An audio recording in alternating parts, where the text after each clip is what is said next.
Making Salisbury steak with a mushroom gravy. I put about a teaspoon of minced onion,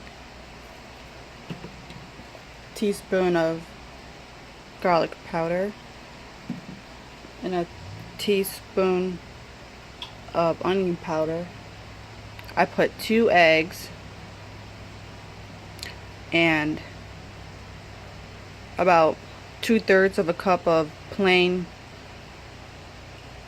breadcrumbs.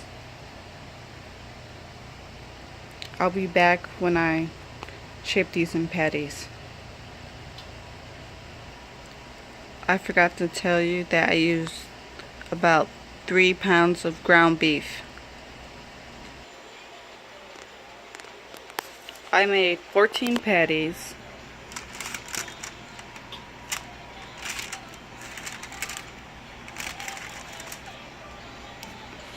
I'll be right back.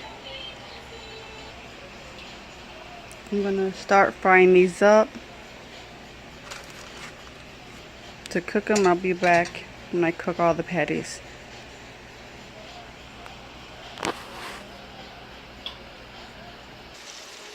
I got a few more to fry, and here's these. They're not all the way cooked, but partially cooked, because I'm gonna put it in the oven with the gravy. If you want, you can make this into a freezer meal, let everything cool down, wrap it up and put it in the freezer. Be right back when I get the gravy done. Okay, in this gravy I have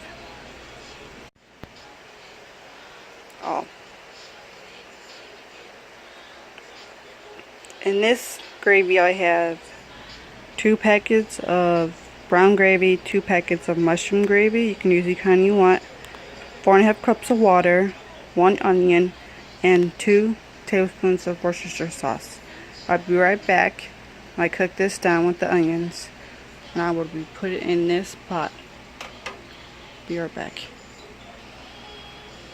So here's the gravy.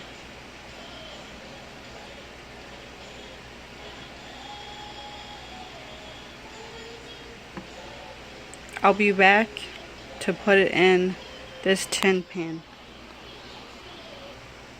Here's the Salisbury steak with the onions and mushroom gravy.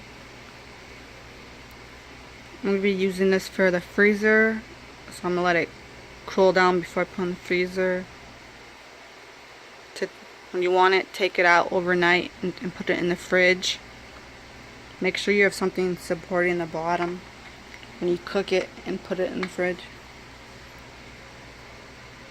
for $3.75 for 45 minutes to an hour until it's heated through. Thanks for watching this video.